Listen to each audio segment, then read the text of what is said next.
It's Hump Day here on UCY.TV. Thanks, Dana. That was an excellent show. Try this at home, our brand new show here on UCY.TV. This is our second week running. Just some excellent information. Unschool your kids. What a concept, huh? Unschool your kids. Unscrew them. Because that's all that schools do is screw them. You agree, Lance? Absolutely. I knew you would, my brother from another mother. Absolutely. How's shit over there in Virginia? Beautiful. Just got done driving back from Richmond. With the biggest, beautiful smoker on the face of the planet. Tell everybody where you bought it. Alabama. Got to give them a plug. Yep. Alabama Greasy Hill Customs. Greasy Hill Customs. Greasy Hill Customs.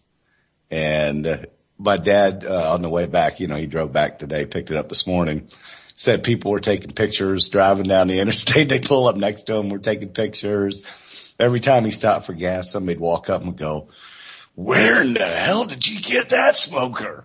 Nice. Oh yeah. It's got 2 tailpipes on the end of it going up for the top. Nice. So, I'm excited. Gonna post a bunch of pictures. Oh, you'll see him. I'm going to try that bad boy out tomorrow. Right on. Take yourself a little walk around video and put it up on YouTube so everybody can see Smoke'em's new Get Her Done machine. That's right. That's right. Get her done. Right on. I'm happy for you, brother. I'm proud of you. Yep. Yeah. Thank you. So let's jump off right into Smoke'em's Market Minute and let everybody know what the hell's going on Wall Street. Strap in, everybody. Everybody is saying that. Strap in. Dow down a little, gold up a little. Just the indexes themselves, all of them, the S&P, NASDAQ, all of them were down. The bonds went up a little bit, true to form. But the real story is what everybody is saying, waiting on that other shoe to drop. Give you an example. There's been, Goldman Sachs is having to issue their calm in question marks order to their investors. But we know how credible Goldman Sachs is when it comes to giving advice during a crash. Mm-hmm. In 2008, they were telling their investors to continue buying mortgage-backed securities in public, while in private, they were betting that the subprime mortgage would melt down. And it did. And we did. 2 weeks, the last 2 weeks of decline have actually resulted in 3 trillion wipeout of global profit. And I'll say that again. In the last 2 weeks, there's been $3 trillion wiped out in the global markets. It's all derivative anyway. Yeah, for sure. But when they made up money. But when Wall Street takes the hit, guess who pays for it? Oh yeah, I know. We're taking it in the shorts no matter what, brother. That's just the way shit pans out because we let them get this far. That's the way it goes. Oh yeah. Go ahead. You feel like you're in prison. You're going to be taking it. Ow! I didn't drop the soap. That's why you get the soap on a rope. But with Goldman, calling, they're the ones that predicted, a couple months ago, hey, look, you got a couple more months of this. So we'll see how true that comes, if it comes to fruition. Second big story. Did you see what just happened to Japan? You may not have because it's not going to be on really any of the news here. But the stock market, and they do have the 3rd largest economy on the planet, it's imploding. On Tuesday, it fell by more than 610 points. And if that sounds like a lot, it's because it is. The largest one-day stock market decline is 777 points. So. Wow, 3 sevens. Mm-hmm. So far, the Dow is only down 1,000 points during this correction, but Japan is down more than 2,300 points. It's dropped more than 14% of the peak, and they feel that it's only the beginning, which we've all been saying too. So they're just waiting for a full-blown stock market collapse.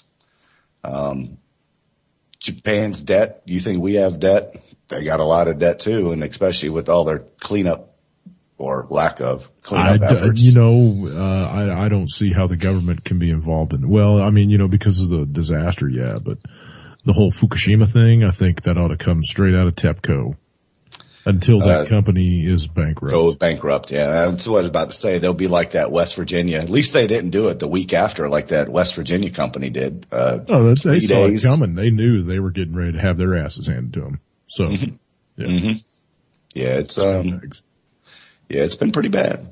And we'll get into the whole Duke Energy thing here in just a little bit. Oh yeah, please. So that's really it on my market part. It was a pretty slow day. As far as that goes, and I was out of the office half the day driving, so I didn't keep up on a lot of stuff. Out of the office. I was out of the office today. I'm just fucking with you. When you're in the office, all you have is your feet up on the desk anyway. So. Yeah, right.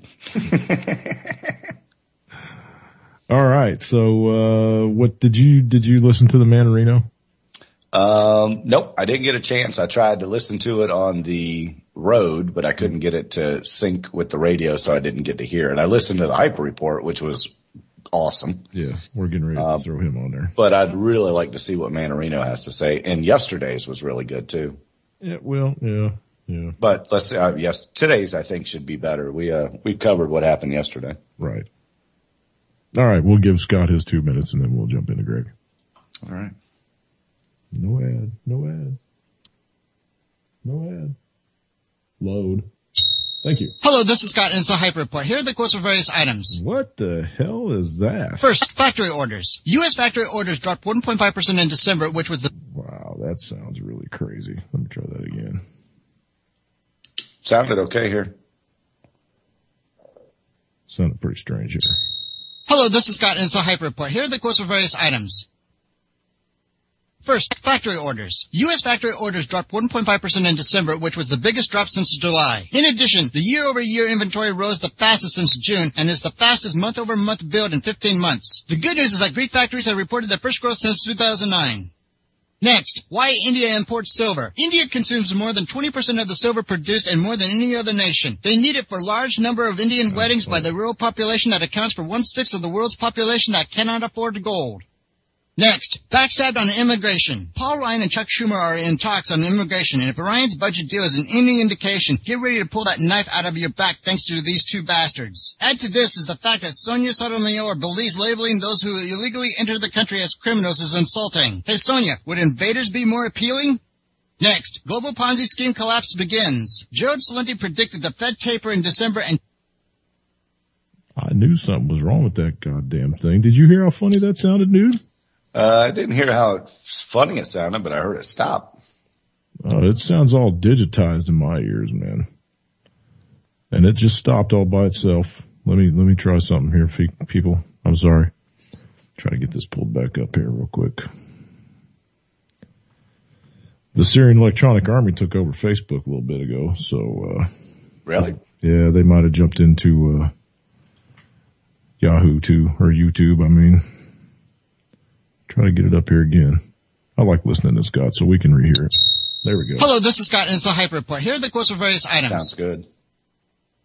First, factory orders. U.S. factory orders dropped 1.5% in December, which was the biggest drop since July. Something's weird going on with YouTube, man.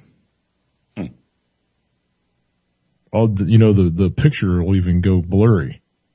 Like digitized fill of pixels and stuff. I know. No. It'll just go blurry, like blurry, like it's out of focus, and then it starts sounding all funny. Weird. Are we getting a sun? Are we getting a Can you hear it on mine? No. No. Well, no. You're not gonna be able to play it. Okay. It's all right. I'll get it here in just a second. Oh yeah, I see the screen. Yeah, see how it's doing all funny? See, it's doing it for you, too. Hello, this is Scott, and it's a Hyper Report. Here are the quotes for various items. First, factory orders. U.S. factory orders dropped 1.5% in December, which was the biggest drop since July. In addition, the year-over-year inventory rose the fastest since June and is the fastest month-over-month build in 15 months. The good news is that Greek factories have reported their first growth since 2009. I'm playing it. Next, why India imports silver. India consumes more than 20% of the silver produced and more than any other nation. They need it for a large number of Indian weddings by the rural population that accounts for 1/6 of the world's population that cannot afford gold. Next, backstabbed on immigration. Paul Ryan and Chuck Schumer are in talks on immigration, and if Ryan's budget deal is any indication, get ready to pull that knife out of your back thanks to these two bastards. Add to this is the fact that Sonia Sotomayor believes labeling those who illegally enter the country as criminals is insulting. Hey Sonia, would invaders be more appealing? Next, global Ponzi scheme collapse begins. Gerald Celente predicted the Fed taper in December and January months ahead of time. He now says that there is no way out this time for central bankers as the global Ponzi scheme has now begun to collapse. Countries are raising interest rates to protect their currencies as their economies decline, which is counterproductive to growth. He goes on to say that all hell will literally break loose as the global Ponzi scheme collapses and people are running out of time to get prepared. Next, welfare state. Despite the fact that food stamp usage by Americans are at a record 47.7 million people, despite the fact that 49% of households get government assistance, Obama claims that there has not been a massive expansion of the welfare state. What are the chances that Obama is lying?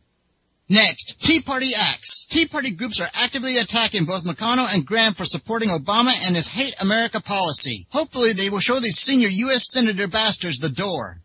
Next, United States Corporation. Please watch this video as Chris proves that the United States is legally defined as a corporation. Next, 14 alkaline food and drinks for optimal health. Here are a few. 1, lemon water and not lemonade. 2, bananas. 3, apples. 4, carrots. 5, broccoli. 6, honey. 7, grapes. Finally, please prepare now for the escalating economic and social unrest. Good day. Sorry for that audio quality. It sounded all digitized in my ears. I don't know how it sounded out there on the web, but at least it made it all the way through without choking. Yeah, it sounded all right on my end. Okay. Well, we'll flip over here to Greg, and hopefully he doesn't sound all garbled and stuff. Well, let me take a quick hit here on the cannabis stocks. Get it. Quick hit. On the cannabis stocks here, they are rolling. Gone up double-digit percentages, the three of them that I had talked about the other day. So if you're going to get into the stock market, the cannabis market might be the only place that's pretty safe right now. I'm still telling you, man, if you got a couple $1,000,000 and you don't know what to do with it, move your ass to Colorado and open a weed bank. Oh, no doubt. No doubt. I guess you could actually call it laundering the money for them. Let them deposit it in your bank, write them checks, whatever you got to do, and then put it out on the, get it out there into the, what do they call it? The marketplace, whatever. Can you imagine working at the Small Business Administration in Denver and the number of phone calls that you'd get from people going, can y'all finance a legal cannabis shop? Oh, yeah. It's going through the roof. Mm-hmm. Mm-hmm. Yeah, and they're not loaning any money for that, mind you, but I'll bet some of the pot shops are. You want to open a franchise, man? We got all this cash laying over here in this safe. We need to do something with it. Go buy a building. Or go build a building. Yeah, big, like I said, Judgment Day on that is coming up next week. I think it was when we did the story 30 days ago, right when it became legal. Mm-hmm. State still hasn't collected $1 yet in taxes because they get monthly. They pay monthly. Right. So we'll see. Judgment Day's coming. We'll see how much tax revenue they collect because I'm sure it'll be out there once they do. Oh, they already know how much they sold on the first day. It was like $4 million worth of weed or something on the very first day. Mm-hmm. Some ungodly number like that. And look, New York's thinking about legalizing it now. California's thinking about legalizing it now. Texas is thinking about legalizing it now. Louisiana's thinking about legalizing it now. But hold on. So here it comes. But when you say legalization, are you meaning like Colorado and Washington or decriminalizing? Because it's two different things. Well, I think they're just going to make it legal to sell. They're going to make recreational and medicinal cannabis legal. Well, so whatever. And the alcohol tax helped the government back 70 years ago, 80 years ago, or whatever it was. I can see the cannabis tax helping out the sin tax. Isn't that what they call it? The sin tax. Mm-hmm. Yes, the sin tax. Yeah, sin, whatever. It cures cancer. Fuckers. Big pharma. They've known it for decades that it cures cancer. Big Pharma. They own all the patents. $160 billion a year, man, for selling all that shit that kills you, all the chemotherapy and all the drugs and stuff that they pump into these cancer patients. $160 billion a year. They weren't going to throw that away for a plant. No way. You crazy? Too much profit. Yeah, too much profit. You must be crazy. Until they can grow it and sell it also. Yeah, Monsanto. Yeah. We've got organic weed. They're gonna. That's what they're doing now. Monsanto's going to start pushing a bunch of organic stuff that they're developing. This is somebody else. Chipotle, I think, was it Chipotle that uses all non-GMO stuff? And non-GMO, yeah. There's a huge difference between organic and non-GMO now, people. So don't trust the label organic. Thank you. I'm glad you said that. Either buy heirloom or heritage when you go to buy. Heirloom vegetables or heritage vegetables, because you cannot trust the word organic anymore. You just can't. But I digress. And we're going in a different direction. We still got to let Greg spew. It's all finance. We're all talking still. It's finance. Well, yeah, it's true. Get out of the stock market. Gold and silver. Silver. Hi, everybody. It's me, Greg Manarino. How are you today? It is Wednesday, February 5th, 2014. Hump day! I don't know about any of you out there, but if you've been paying attention to my last few videos, you know this was a nail biter for me. And I think all of you out there who are invested in this stock market, I believe that the market is literally teetering right now, and we can expect anything. And there's not going to be a toggle. But I'll give you a little bit of inside information. Again, I've been on the phone all day with friends of mine who are traders and investors. A couple of them work at some of the biggest banks on Wall Street. They're aggressively buying here. Me, I couldn't pull the trigger today. And if you watched my video from yesterday, you know why. I had said specifically that we needed to see a follow-through from yesterday's little bounce in the market. We needed to see another one today in order for me to gain some confidence here. The market was all over the place today again. That's a little rattling to me.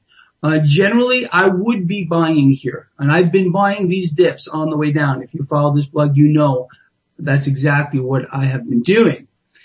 But I want to see a little more confirmation here, or further confirmation, before I do anything here. So we'll see how this plays out tomorrow. Again, in the video I did yesterday, I said the next 24 to 48 hours were critical. The title of the video said 24, but I did elaborate on that in the video itself. Tomorrow is going to be a big tell, people. From what I understand, Disney did report earnings, which were very good. Actually, that's been on my long list for quite a while now, and I've been buying that aggressively on the way down. So if you've been doing the same, you're going to do well here. And especially if the whole market itself tends to rise over the next day or two. But we really got to be watching this very closely, people. It's important. And again, if we do not hold where we are right now, if we see a major sell-off over the next day or two, we need to get out of the way. That's the truth. I really want all of you to understand that. So if you see this market again have a heavy sell-off for the next day or two, do what I'm going to do. More than likely, I'm just going to sit on the sidelines, close positions that I have open right now, and just wait. If this market does rise, again, I have some pretty heavy hitting friends out there that are buying aggressively here. So maybe they see something here that I'm not seeing. These guys are not always right, but they're right most of the time.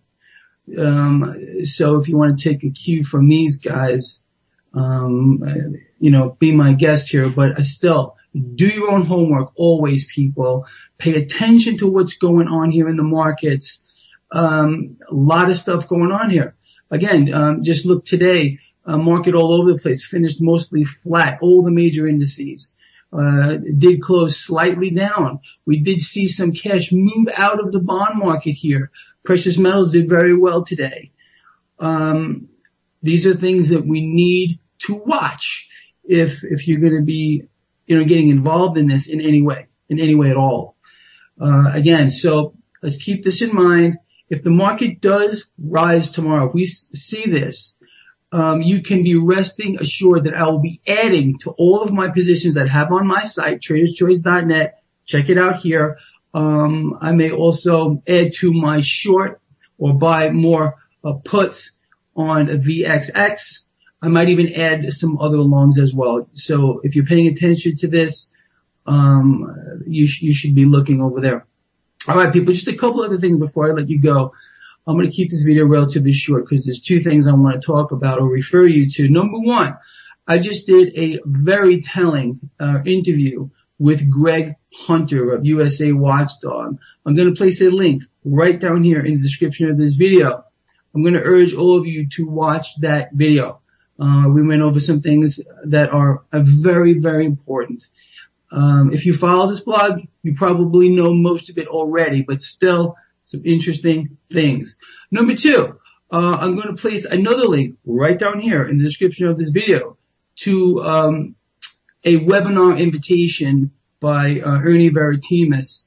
Him and I have become friends lately, and I think this guy's on top of it.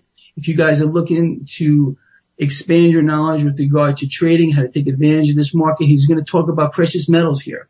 You might want to pay attention to that too. Again, so number one, if you think this video is important, please share it. Please give me a like. Hit that little thumb right over here. And check out the interview with Greg Hunter. Again, that link is right down here in the description of this video, as well as the webinar from Ernie Veritimus. Again, link right down here. If you like their work, please subscribe to their channels. Give them a thumbs up as well. It's really important, people. I think. Thank you, Mr. Repetitive.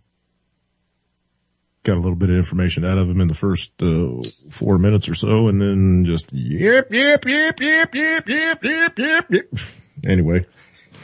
And he flip-flopped a little bit, but so, he puts out some good stuff, and he gives you the what for on Wall Street, man. He knows who's dumping and who's. I want to know. He hasn't ever hit on the puts, on the gold puts. No. And there was two of them. There was two major ones. And he's and that person lost a lot of money, so I'd like to see. I need to do a follow up on that. Yeah, I wish you would too. I want to know. I might. All right, I'll do that for Friday show. All right, yeah, because I want to know who. I don't know if you'll ever find out who put the puts, but whoever it was took it in the can. Yeah, we point fingers, but yeah, we don't know. And if it's somebody like Soros, or you're never gonna. It doesn't. That probably didn't even phase them. No. Another thing I'd like you to touch on, if you could find out some more about it, is the 300 million or whatever the hell it was ounces of gold that J.P. Morgan had to toss out to all their people that wanted physical. Yeah, that called in their paper. Mm-hmm. How? I mean, you can't say that they just took that on the chin. There's no way that they just took that on the chin. No, so, I'll follow up on that too. I hadn't seen anything about it. I think wasn't it like 300 million ounces or something? Or 3 million ounces or something? It was some 3 million, I thought, yeah. It was like enough to put a dent. Yeah, it was like 60th or 60% of the supply that they had, over half. Mm-hmm. That and China owns their building now. Do they? Yeah, that's kind of. But that's probably no surprise, but it shouldn't surprise anybody, shall I say? I'm just kind of perusing through videos and seeing if there's any new stuff from Pig Mine that I want to drop. Oh, he had a good one today. Which one? Pig Mine drops 100 videos a day, man. You got to be more specific. Oh, I don't remember it. Yeah, I remember you dropped it to me. Oh, I did? I'll tell you, since we're still on financial for the first 30 minutes, the next bailout, bailout, that's going to bail by in the taxpayers. But it's not the market and it's not the banks or anything else, from everything that I've been seeing, it's going to be the Affordable Care, Obamacare. That's going to be our next bail-in, and that's what's going to cost you and I and every other taxpayer a lot of money, because it's just like the car business when they had to bail them out. Of course, they got some of that back. The banks, they say they got all that back. Yes, and here's why. I've been listening to a bunch of stories on it, and I know. Let them go bankrupt. No. They've been stealing money. Look, it's not going to happen. It's a government program now, and the government isn't going to let it happen, and they're going to get the money from us. Because what was happening is they were planning on all these healthy people to sign up and then pay $700 a month and then never go to the doctor. But the majority of the people signing up are the ones that pre-existing conditions and that they do have a lot of cost. Dude, they're hemorrhaging right now with their cost on what they're putting out. Mark my words, this is the next thing to cost us money. There was only like 14 million people ever signed up for the goddamn thing, and 2 million of them unregistered over the last 2 weeks. 2 million people that signed up unregistered. They went back in and deleted their accounts. Because they figured out that the $95 fine that they get at the end of the year, won't even add up. Dude, look, if you get in a car wreck, you can sign up for Obamacare on the way to the hospital in the back of the ambulance, and they have to accept you. Yep, so because there's no exclusion for pre-existing conditions. That's right. And it would only be one of those where if you got knocked out, we talked about it before. If you got in a motorcycle accident, you woke up in the hospital, you're $600,000 in debt. Yeah, then you're effed. But you know what I mean? If you can still breathe and write your name, you're golden. When you're going through the emergency room doors, go, I need a application. But see, this is going to be and some government cheese. Bail-in. This is what's going to cost us. The only people that are signing up are the ones that didn't have health. Well, the majority didn't have health care before. They can get it now. They have pre-existing conditions. They're not a drain, but I'm telling you, this is going to cost you and I and everybody listening. That's the next big bail-in right there. That's just ridiculous, man. If that happens, we're effed. You watch. There's no way around it right now. I mean, I was reading the articles and stuff. According to everything we just heard about Wall Street, there's no way around that shit imploding. So what's going to happen first, man? I mean, are we all going to have to take it into shorts with Obamacare or bail out the healthcare industry and the insurance companies? Or is Wall Street going to take a shitter? Show me another country, and we can use Greece or Cyprus, some other examples. They don't let their economy crash without trying to take something from the people. The Troika come in there and took 50%, sometimes 70% of what they had in the banks when they closed Greece or Cyprus. I think Cyprus. Wasn't that Cyprus? Mm-hmm. Cyprus, and then they had the banking holiday. And hey, what did ATMs. I see a couple days ago? And they're going to be like some kind of shorty banking holiday coming up here real quick. I mean, it's just limited. It's only certain banks and certain branches. I think. Well, they're doing cyber drills on the banking system this month too. Yeah, but if you're in one of them banks that's getting ready to have a little holiday, you need to run that. Not saying run it, but you know what I mean. You need to go take most of your money out before that happens. Wink, wink, nudge, nudge. Unless you have in front of your name Senator, Congressman, R or D, we're getting ready to take it in the shorts, like you said earlier, on a couple different fronts. But we don't have to, man. We don't have to. All we got to do is say you mean no. like Polo Ukraine, Kiev? All we got to do is say no. No. Nope, not letting it happen. Nope. Well, Congress decided nope. Well, Obama said nope. Not gonna let it happen. Round them all up and, what do you call it? Anarchy. Round them all up, put them all away. Rules, not rules. Yeah, you guys want to rule over people, we'll stick you on your own island. You can rule over each other. We'll give everybody their own GoPro camera, and you can do selfies all day long and email them to your friends because you ain't got many. No. And, you know, there you go. Constituents. Right. And just go away. Just go away. Because if you don't, then we're going to swing you from a tree. Because what you did to this country is treasonous. They are scum-sucking vermin who is, again, getting ready to take it to us yet again, just like they did in 08. Green weenie. Bend over and don't scream. Yeah, so try not to be a willing participant in this. No. No pillow biters in this bunch. No. They see why. They see why. You all see why. Okay. Next rabbit hole. Because this is going to get me pissed off. We got to talk about something besides government for a minute. Hey, let's talk about Duke. Let's talk about Duke Energy dumping 80,000 tons of coal ash into a river. But they said it was safe though, wasn't it? But didn't they say that? I don't think so. Duke might have said it, sure. But yeah, that's sure what I mean. I thought that, oh no, this is safe. Don't worry about it. It's slurry, dude. Come on. They had that one retention pond in Tennessee or something crack a few years back, and it just devastated the landscape for miles and miles and miles and miles. This shit's like, I mean, it when it lays on the ground, dude, I don't think anything grows for a while. You know, it's kind of like, I mean, it's not nuclear waste, but it kind of acts like it when it gets into the environment. And this is into a river that supplies drinking water for several communities around the area, kind of like the whole West Virginia thing that just happened. Sort of was like a West Virginia thing. But this was 80,000 tons.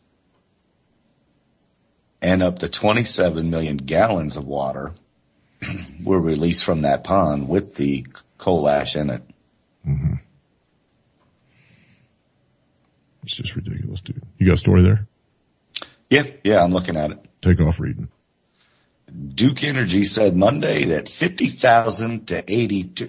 So there's a big spread right there. 50,000 to 82,000 tons of coal ash and up to 27 million gallons of water were released from a pond at its retired power plant in Eden into the Dan River, and we're still flowing.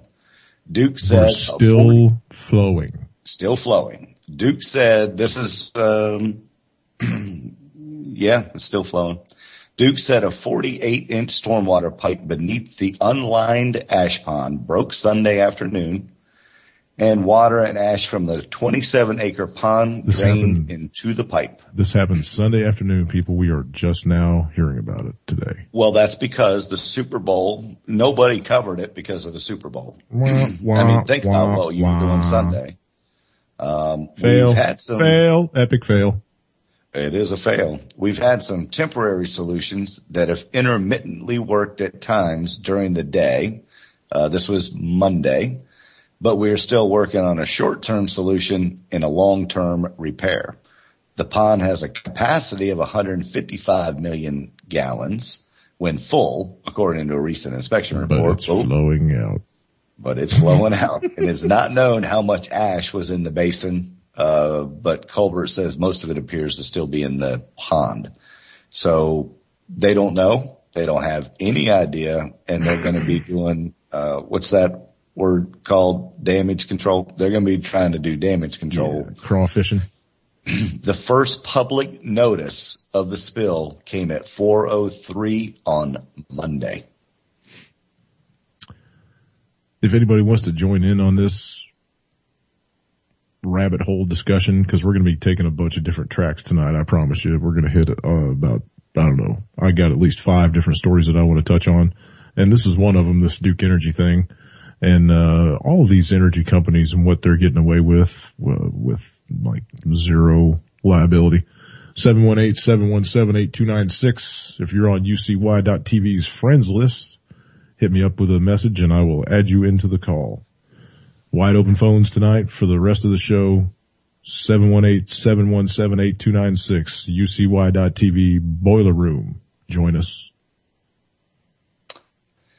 correct me if I'm not wrong here, but with the energy companies, big oil, coal, et cetera, they do get fined by the EPA, but the fines are 1% of their profit. Exactly. So you get the EPA saying, hey, we're doing our job. We're fining them and we're fining them and we're fining them. And the companies are going, oh, where's the inspection? Where's the inspection? How'd that pipe crack? You know, why did that pipe crack? And this was a closed facility. Mm-hmm. Closed. Yeah. Why hasn't it been cleaned up? Why hasn't it been cleaned up? Well, because it was safe. And that's what I know obviously I was earlier is that they were assuring everybody, or they were assured that it was safe, probably by a report that they spearheaded, funded, and published, would be my guess. Wow. I need to get a soundboard, dude. I need to get a soundboard. You do. I've said that for a long time. Yeah. Go save my duckies. Groundwater contamination has been found around all 14 of its unlined ash ponds. Mm-hmm. And then you get all these decommissioned nuclear facilities that are leaking into the groundwater, all these different places that like the military used to have where they decommission nuclear weapons and shit like that. And there's tritium leaking into the groundwater around the area. That was down in Florida, I think. Well, when you shut one off, I think it takes, 20 years to cool down, doesn't it? Hanford.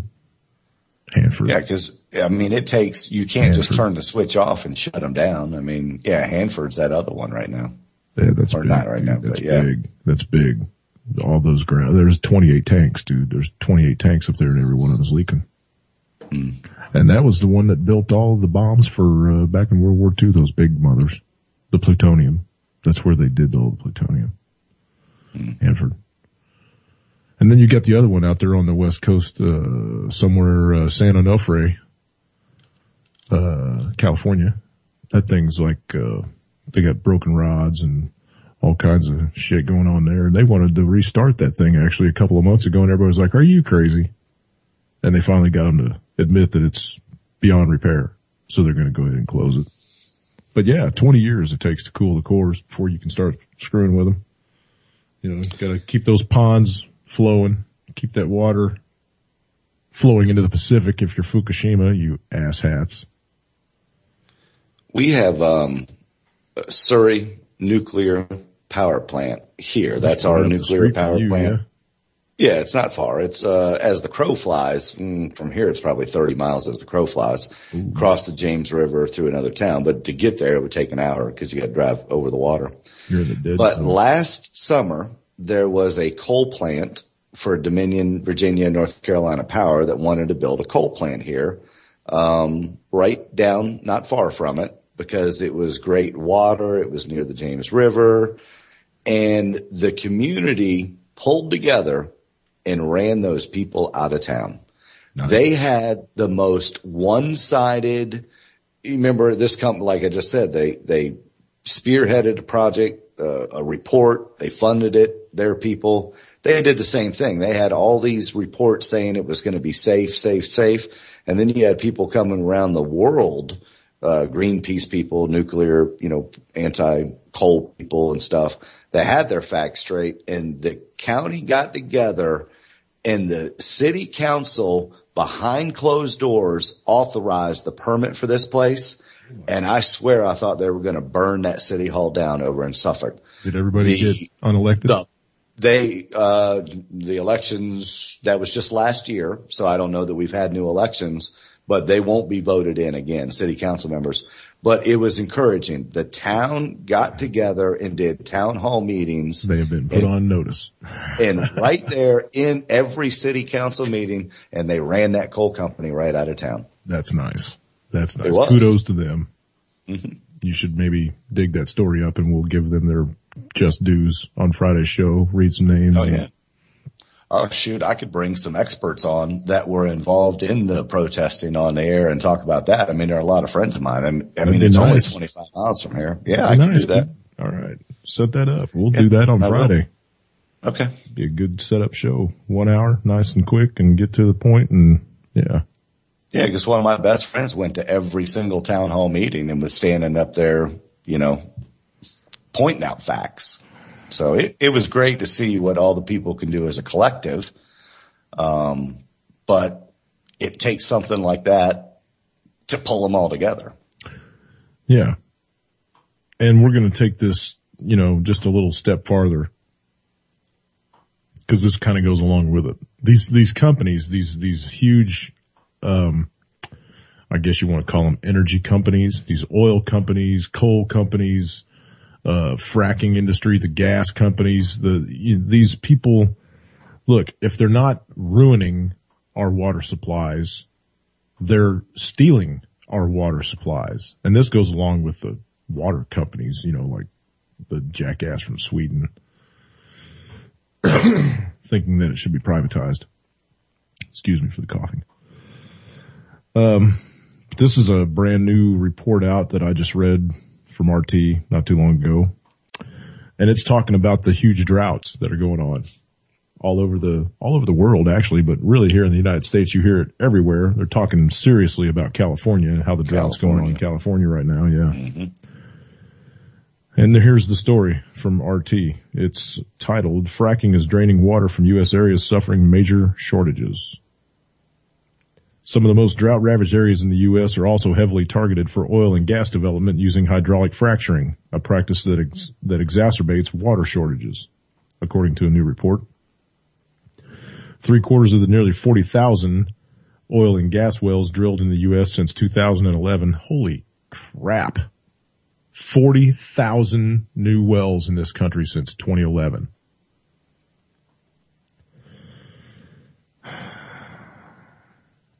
Were located in areas of country facing water scarcity, according to researches done by Ceres Investors Network. Over half of those new wells were in areas experiencing drought conditions. Hydraulic fracturing, or fracking, in those wells requires the use of 97 billion gallons of water, with a B. 97 billion gallons per well. Hydraulic fracturing is increasing competitive pressure for water in some of the country's areas most water-stressed and drought-ridden regions, said Mindy Luber, president of Ceres Green Investors Network. Luber warned that the fracking boom across the U.S. pulls the industries on a collision course with other water users. Fracking is a highly controversial process of injecting water, sand, and various chemicals into layers of rock in hopes of releasing oil and gas, blah, blah, blah. We know all that.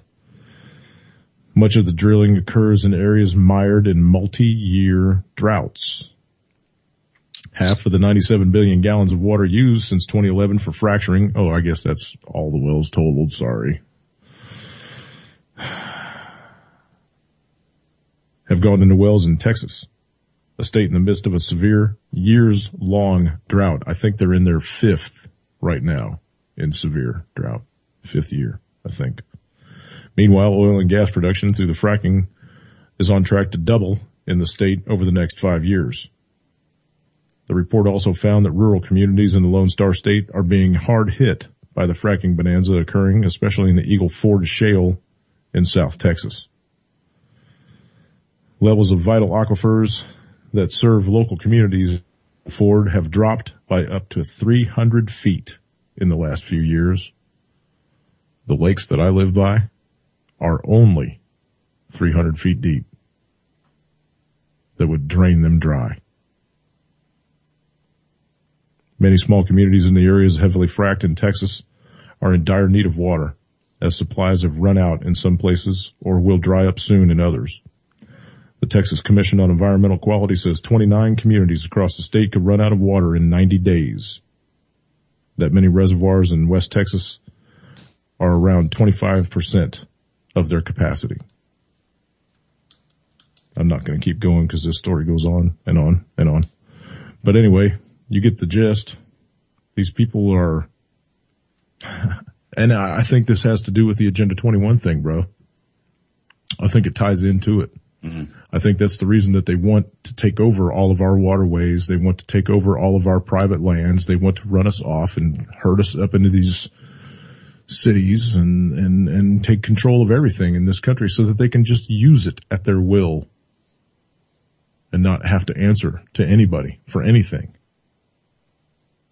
Look at the tar sands, what's going on up in Canada. I don't know if you've ever seen any of the aerial shots of what they're doing up there.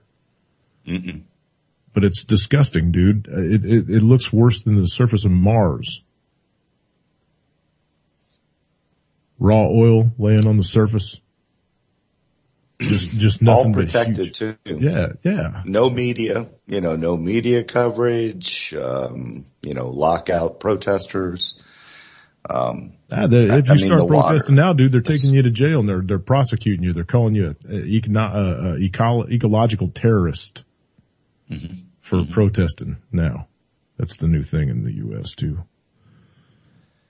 Patriot Act probably took that right away too. Or gave the authorization for somebody to take away that right from the Patriot Act. Mm-hmm. What really pisses me off more than anything else is having to buy a bottle of water, because I bought one tonight on the ride up there, $1.39 for a 16-ounce bottle of water. And I had to walk right past the Coca-Cola rack, and I could get a 2-liter of 99 Coke cents for 99 cents.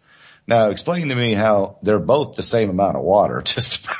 I mean, it's all water, and you add 32 different chemicals to the water, and now you can sell it for a third of the cost. Right. Somebody explain that shit to me. I cannot. I can't. I'm sorry. I wish I could, but it's obviously beyond my comprehension. I don't have a degree in killing people with chemicals. You got the bottled water. People still drink bottled water, and I'm like, BPA. Haven't you heard about BPA? BPA's been out there for so long. You're talking about the sun melting the plastic. Bisphenol A. Well, it doesn't even have to melt. I mean, so long as it sits in that shit for a certain length of time, it's going to leach into the water. That's a given. It doesn't have to be in the sun.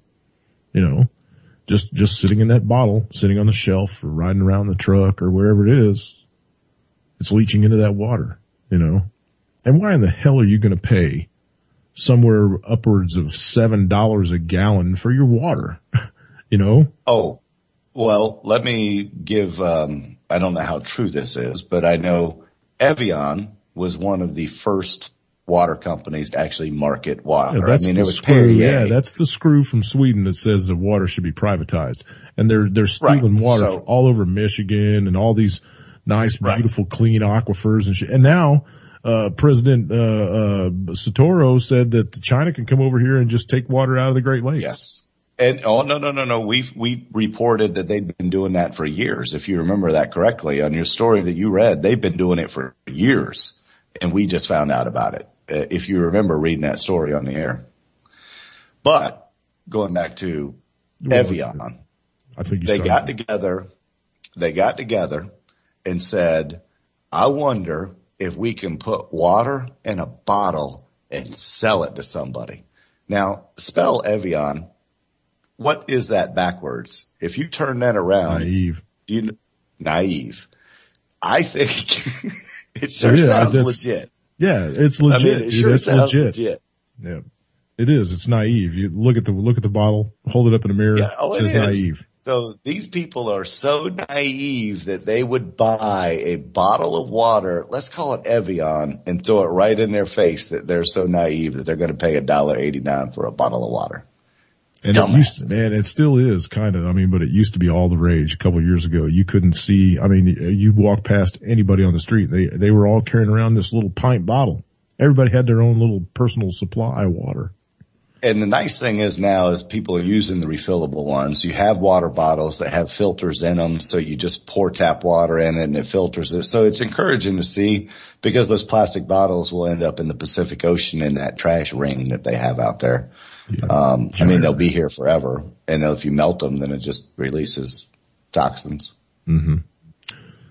There's a kid, I think he's 17 years old, somewhere over in Europe, designed a catch net that could just go through that and it shreds all the crap that's caught in that Pacific gyre. And it could clean up the Pacific gyre in about 5 years, he said. And that college kid? It just tows around with a boat, or two boats, one on each side of it. It's like a big fishing. Such awesome technology. Yeah. And it's just, all it is a big,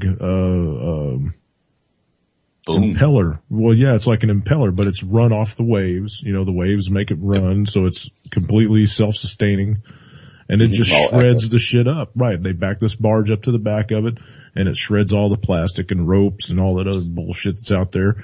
And it just shreds it into these little shreds and they fill this little barge up and then it tows it away and they back another one up to it. It tows it away in 5 years. All he's got to do is get it financed. It costs like, I think $300 million. Yeah, but you say 5 years, but then you've got to worry about the new trash getting into it too. So, it's a never ending thing. Correct. But if you could clean it up in 5 horrible. years and then just keep everybody on their toes about it, We're horrible stewards of the planet. Oh my God, dude. The majority of us. The planet's, it's getting ready to kick us off, dude. It's getting, I don't even throw a cigarette butt on the ground if I don't have to. I always strip my butt and throw it in the trash, just like the military taught me. I got cans all over my property, and I tell everybody that comes out here, don't throw your coals on my ground, dude. I live in a forest, number one, and I don't want my shit burning down around me. But number two, I don't want the trash on my property. Put your coals in the can, I threw a cigarette down when I got to Bad Kissingen, Germany, and picked up cigarette butts for an entire day because an officer saw me. Yep. That'll cure you. That's all it takes. Never did it again. And everybody 20 years later, after that, put that in your pocket.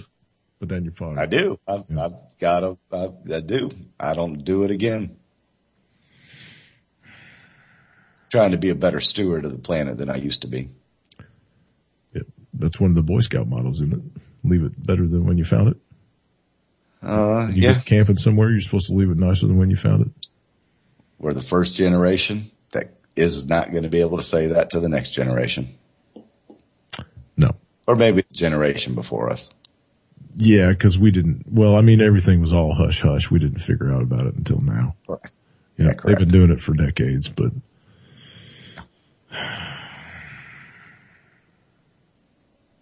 Where do you want to go now? If you were a company, a big retailer company, would you give up $2 billion in sales every year? CVS is. Because that's what CVS just did. And I think that's a big story. Stop selling tobacco, period. By October 15th. 160 billion? Or no, 1.6 billion a year off tobacco sales, and they're going to give it up. They make 123 billion though a year in profit. So it's a mere dent. Well, I understand that, but still, that's like kicking yourself in the left nut. That's 1.6 billion a year. Here's what they see, and they see Obamacare playing into their market strategy very well, because people aren't going to go to the doctors as much, and their CVS and these other places are opening, if you will. If you've got a cold or something like that, you can come in and get diagnosed. It's not a doctor or anything, but that's what these pharmacists and nurse practitioners, right, that are going to be working in this place. So they're like, look, we're treating all the stuff that stuff is causing. So if that's not proof right there of, hey, you got to have sick people. So I consider that agra, agra making, them sick. So big pharma can make a profit of it. But hey, I give them kudos for it, because how are they going to stop selling beer though? They're going to stop selling Coca-Cola. Since we're stopping selling corn stuff chips. that's bad. Yeah, are you going to stop GMO selling product? all the GMO crap in there? Because if somebody's going in there Candy. and fighting obesity, they didn't get it from a cigarette. Right. They got diabetes. You gonna keep selling them, Funyuns and candy bars and, I mean, you want to quit selling them? Make the shit illegal. Right. Come on. And give them so any ideas, man. It's the tax revenue is too great because, in the you picture think Walgreens is going to have follow on suit? this, yes, Walgreens and what's the other one? Rite Aid. They're already talking about following suit because they had already all talked about it before. But the picture in the background on this story that I'm reading from is that in Manhattan, a pack of Marlboro is $10.77. Jeez. Wow. That's what I said. I mean, 5 years ago, I was at the Washington, D.C. Zoo. No, check this out. I was at the Washington, D.C. Zoo about 5 years ago. My sister-in-law graduated from George Washington. And I walked across the street to the 7-Eleven from the Washington Zoo and paid $8.57 for a pack of cigarettes 5 years ago. Wow, dude, that's incredible. I buy good cigarettes, man. I buy American Spirits, and they're one of the most expensive cigarettes on the market. And down here, I'm only paying $6 something for them. They're 43 a carton here. 60 something, 660. Yeah, they're 43 a carton here, so they're not much different than Marlboros. But I think this is ballsy of them. I don't think they're going to lose any business because most people, unless it was your corner store and that's the closest store you could walk to, I don't know that anybody just pulls in off the road, goes into a Walgreens, CVS, etc., for just cigarettes. I mean, they go in there for medicine and their little ass seen on TV aisle. Right. So I don't think it's that much, but I still think they're hypocrites if they're saying, well, we're going to not sell cigarettes because we're treating this illness. Well, damn, them potato chips and that Coca-Cola over there doing the same thing, killing people, tobacco-free people. So that just kind of pissed me off when I saw the story. I was like, bunch of hypocrites. What the hell was that? Yeah, it is a bunch of hypocrites. Like you said, you got to give them kudos, man. I just saw something. Hang on a second here. Where'd it go? Something about toothpaste. Oh, I thought I just saw that in the room, in the chat room. Somebody posted something about toothpaste. Yeah, Kremlin concerned 4 members of Congress. Hang on a second. I'm trying to find it. I just saw it. It was on RT. It was one of their scrolly little thingies.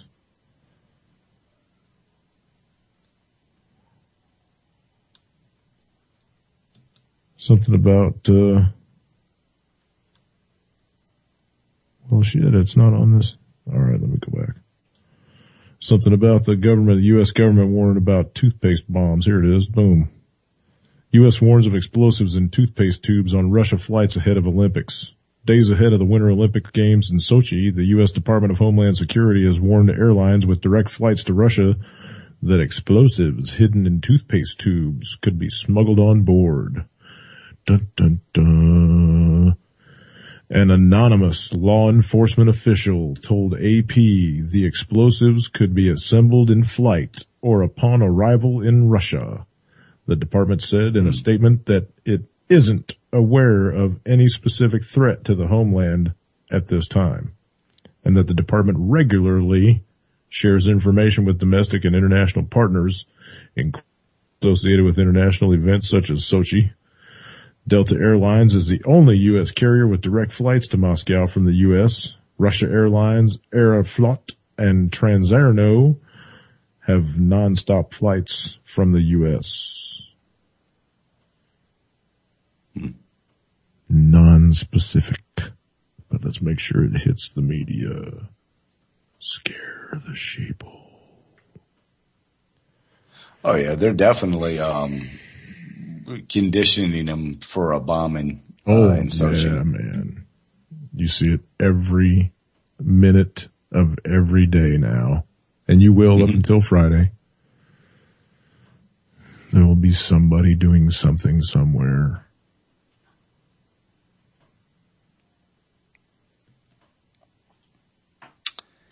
No doubt. So, Jesse Ventura has taken himself off grid so the drones can't find him. Jesse? Mm-hmm. Did you hear that? Mm-mm. He's a conspiracy theorist, though. Surveillance drones haven't started hovering outside and above the homes of Americans en masse yet, but former Minnesota Governor Jesse Ventura claims that he has left the United States just in case. Ventura, a 62-year-old professional wrestler turned politician, well, they don't even say anything about him being a former Navy SEAL, says he is now an Aura TV program off the grid, is being filmed in secret somewhere in Mexico, where the all-seeing eye of American unmanned aerial vehicles or drones don't have a chance to find him. Speaking to CNBC on Tuesday from an undisclosed location south of the border, Ventura said that there was a reason he doesn't reveal his each and every movement. I'm off the grid. I move about with my TV show so that the drones can't find me and you won't know exactly where I am. According to Ventura, his Aura TV program will continue to broadcast as long as we have solar power and we can reach the satellite. So thank God he's still going to be on TV. This guy is such a tool, man. You know, if you think you're getting any kind, I mean, he pulls some chains. Don't get me wrong. But if you think this guy is any kind of investigative reporter, no. He gets, you know, he gets little tips here and there from people and he goes to pull some chains and he thinks that he's got a lot of weight because he's a former governor and a former Navy SEAL. But, no, the guy's just a tool. And he's in it for TV exposure, man. He's, you know, and it's all about Jesse and his kid now. His kid trying to be some Hollywood producer looking like a dork. Yeah, wasn't he a wrestler too? I don't know. I don't keep up with Jesse Ventura. I think he was a wrestler. Yeah. The body. Yeah. Jesse the body. Yeah. Yeah. Yeah. The mayor. People said they never really watched liked wrestling. it in Minnesota, man. I mean, you talk to some Minnesota people, there's some people. They elected him? They were very avid about him too. Some of them hated his guts, but you know, it's like that. 6 of one, half dozen. Yeah, you're never going to please 100% of people 100% of the time. Nope. But just, I mean, the guy, he won't go away, man. He's like a rash. You know, he's like a bad rash in a bad location. He just won't go away. I thought once they clipped all his shows and shit, he did the whole lawsuit thing trying to get him back on, and I thought he was going to crawl back under his rock, but evidently not. And if you think you're not going to get flown over by drones down in Mexico, Jesse, I got another thing coming for you. That's just ridiculous, man. Oh, yeah. They probably injected a RFID chip into him when he went to the doctor one time 20 or 10 years ago. They knew he was going to be trouble. Yep. Oh, here's another headline that just hit the wire just before we came on the air. I saw it as I was scrolling through Facebook. Texas has executed a woman today.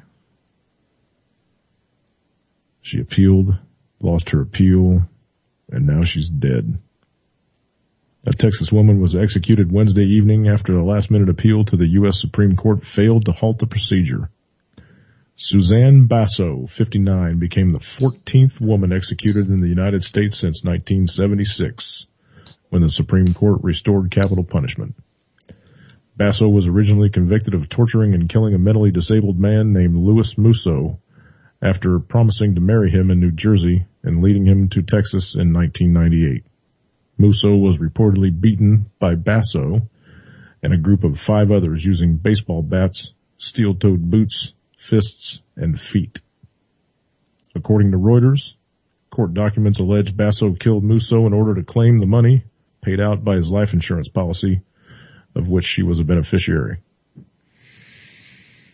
These accusations have been vigorously denied by Basso's attorney, Winston Cochran, who argues that there is no evidence that actually links his client to the crime. He also claims Basso is mentally impaired and therefore not fit for execution. As noted by Reuters, Cochran has filed an appeal with the Supreme Court seeking a stay of execution, but the Fifth U.S. Circuit Court of Appeals declined such an appeal on Tuesday, meaning that the Supreme Court was Basso's last chance to avoid lethal injection. Hang on just one second. Speaking with The Guardian, Cochran said that in addition to the lack of evidence directly implicating Basso, the testimony given by former Harris County medical examiner Paul Schroed was suspect, and that the fabricated credentials and hypothesized expansively after becoming El Paso's chief medical examiner, he was fired in 2010 after the testimony he gave in a previous case was discredited. Ooh, damn. That's kind of a big hiccup. You'd think that would stop her from being executed, but no. Not in Texas. We execute everybody in Texas. Hey, good evening. Good evening, Ham. How you doing? Thanks for calling in, man. How's everything down there? It's chilly down here. Yeah, we're getting ready to... We got a serious wind kicking in from the north. It's like it's been about, anywhere between about 10 and about 25 mile per hour all day. And it's cold. We're going down to 8 degrees here tonight. I got a fire going in the fireplace. I don't speak single digit temperatures. I tell you what, everybody's bitching at me down here because they thought I brought it all from Illinois when I moved. Somebody said, in chat the other day, something about they had, the temperature was 0, and I laughed at it. I was like, you don't even have a temperature. That's not a temperature yet.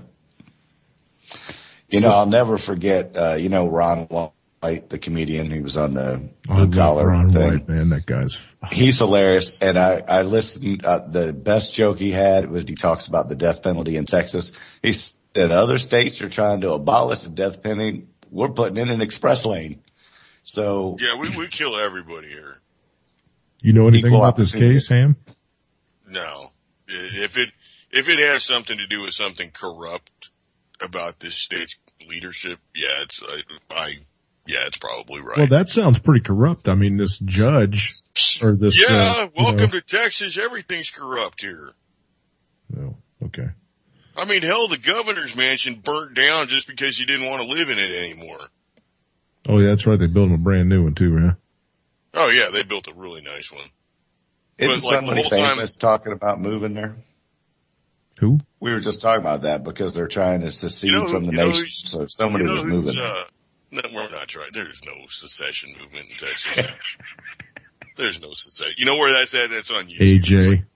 AJ. That's Alex Jones and not even the Tea Party people. Glenn Beck moved down there, didn't he? Yeah. You know why you moved to Texas? Here's why you moved to Texas. Because there's no state income tax. That's right. Like Florida. Florida's got a right to work, though. Are you guys a right to work in Texas? Absolutely. Is it really? Oh, my God. My God, we're right on the border. We have to be right to work. You have to be right to work, and you have to be able to say right to work in Espanol. We're right to work. Let me ask you a question, Ham. This is a serious question now, because I've actually heard this from several people. There is now not a mass exodus from this country, but there are quite a few that are going back and staying. They're just, they're like, fucking no jobs up there, brother. Time to head back down to friendly territory. The ones that are going back home have no job prospects here. And so I'm guessing that was stuff that was either moved out of the country or maybe like housekeeping that shut down. And I mean, I don't mean to demean people, but I mean, there is a lot of, you're going to find a housekeeper. But the whole United States has become nothing but a service country. We don't have any freaking production anymore. We don't build cars worth of shit or computers worth of shit or anything, you know what I mean? All we do is clean people's toilets and invite them over for Zoom visits. We export a lot of gay Olympians, apparently. Yeah, I heard that too. Hey, just sticking with the Mexico thing for just 1 second. Mexico's bad news, dude. Moody's? Straight up honest, Mexico is bad news. You think? To us, you mean? No, well, look, it's right on the border. Everything from the border to probably about 100 miles south is pretty much gunfight central. But they're turning over everything to the banditos. They got all those vigilante. Yeah, they are. They got all those vigilante groups down there that are taking over the cartels. They actually took over one of their big houses. Oh man! Ran them out of the city. One big house in Mexico that'd be like taking over one crack house in Detroit. You haven't been reading those stories, have you? I mean, there's quite a few. Yeah, I have. I'll tell you what. If you really want to, if you've got like Google Translate in your browsers or in your toolbar, I don't do that. Go to a website called Mundo Narco and check that out. Okay. That's some. It's in Spanish. You gotta like run it. You gotta read some Spanish or I don't run it through your translate, and then it's gonna come out, horrible. And don't try to read the comments because the comments are in a colloquial Spanish, which you'll never get any kind of like translation with. But it ain't pretty down there. And what's going on with those vigilante groups is a really, really small group. It's getting a lot of play, but it's not like how small? One town? I think there's 3 towns going through it right now, but these are towns of 20, 30,000 people, which sounds like a lot, but it's bigger than my town. Yeah, there's 25 million people in Mexico City. Right. Well, yeah, that is. there's a lot. But that's way people. South, dude. I mean, Mexico City is like central Mexico. There's a lot of people in Mexico, man. Moody's and just. I'll tell you what, straight up honest, on the border in Arizona, there's Arizona, and straight across the line, there's Nogales, Sonora. Yep. Nogales, Arizona has a population of about 50,000. Nogales, Sonora has a population of 750,000, and that was a couple years ago. I'm sure Sonora is much bigger now. Yeah, I've been through there in a truck. Yeah, that's an interesting place. Mm-hmm. Moody's raised Mexico's credit rating to an A3, making it the second nation in Latin America to receive an A-level rating. The reason for the lift was the country's acclaimed economic reforms. Moody's believes the reforms will strengthen the country's potential growth prospects and physical fundamentals. The agency's statement said the higher rating lifted Mexico's peso and the leading share index. Chile is the only other Latin American country with an A rating. So congratulations, Mexico. You got an A3. What up, Mexico? Because Moody's just dropped ours, didn't they? Not too long ago. You know what? I think all those ratings are completely speculative. I think this all falls apart when people stop paying attention to all the ratings agencies and there's like 5 of them. Yeah, there's like 5 of them, and all of them have different ratings. It's all done for Wall Street shit. As soon as people stop paying attention to the rating stuff and basically stops paying attention to the credit agencies, who gives a good goddamn what Equifax says or what TransUnion says? That's right. I mean, seriously, straight up. If you don't have 35% right now to put down on a house, or you don't have like excellent military, help me buy a home Uncle Sam deal, you ain't getting a house. So what's the hell's the point of playing with these people? Right. You'll always be able to finance a car, Not an Aston Martin. A bunch of those got recalled, didn't they? 15,590 of them. I thought for the car, that kind of money, man, I never thought I'd see a recall on that kind of money. Aston Martin, what are they, like $100,000, $120,000? I think, some of them are up to like $250,000. 300, I thought, yeah. Jesus. And they're recalled. Here, let's read this. Aston Martin has recalled 17,590 cars after discovering a Chinese sub-supplier was using counterfeit plastic material in a part supplied to the UK-based luxury car manufacturer. Mm-hmm. Fake plastic? What the hell is fake plastic? Cost. Counterfeit it's plastic? Probably the fake wood is what they were probably meaning. Or no, it said counterfeit plastic material. Maybe it's plastic that doesn't meet specification for a certain part. Yep. Crash test or something. Soundproofing or whatnot. The vehicles being recalled included all left-hand drive models built since November of '07. Holy shit. And all right-hand drive models, all right-hand drive models since May of 2012. The recall affects about 75% of all the cars made in that period. Well, I'll tell you what, that's what you get when you pay for a car that you pay, $250,000 for a car. Yeah. So what's the fix? You jackleg. Why don't you just go get a penis pump, man? That's your problem. They probably got plastic from a bad distributor or something like that. Plastics is an amazing science. It really is. Petroleum. It's petroleum. There's a gajillion recipes for it. Yeah, you leave one molecule out and you can make margarine. Oh, yeah. So what is the fix? What are they doing on this recall? Are they changing out? Does the story say? Nope. That's it. That was the end of it. Oh. I guess you got to go to your Aston Martin dealer, folks, and find out what's I was just about to say, I think Washington, D.C. is the closest Aston Martin dealership to here. Yeah, there's not one anywhere near me. No, me either. I think I've towed. There might be one in Houston. I think I towed an Aston Martin, but that's the closest I ever got to one. I've driven by them on the interstate. Maybachs, everything. I got all that stuff around. Who owns Aston Martin now? Still Aston Martin, I think. I think it's still an independent I thought they were independent manufacturer. company. Yeah. They're not owned by like an investor group or something like that. I don't think so. I don't know. It didn't go to that. Because, a lot of like Tata Motors out of India, they own like Land Rover, and they were in talks to buy Jaguar. It's owned by Kuwaiti and private equity investors. Yep. Ooh, check it out. Kuwait, yeah. Now Jaguar used to be owned by Ford. They just got sold to somebody else. They might have got sold to Tata Motors too. I don't know. They used to, they were their own independent, and then they got bought out by Ford, and then Ford sold them to somebody else. Yeah. I know the Chinese own Rover now. Rover? Yeah. No, not Land Rover, the name Rover. Land Rover is owned by Tata Motors, I think now. Is like 40% owned by Tata Motors out of India. Wow. Yeah, it's crazy. They make a car for the Indian people. It comes out to be like $3,400 equivalent. Mm-hmm. I've seen it. Yeah. Nice.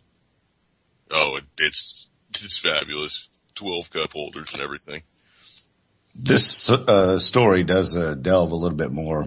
The subcontractor that molds the affected accelerator pedal arm was using counterfeit DuPont plastic material.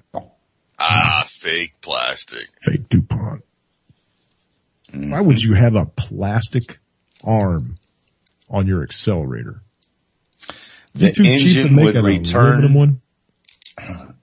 Well, what happened was, because the accelerator pedal arm may break and the engine would return to idle and the driver would be unable to maintain or increase speed once the pedal broke. So then they just shit. Really? You guys. Well, but seriously, it's nice that company is going to go through with it and take care of it with a recall. 22 of them broke.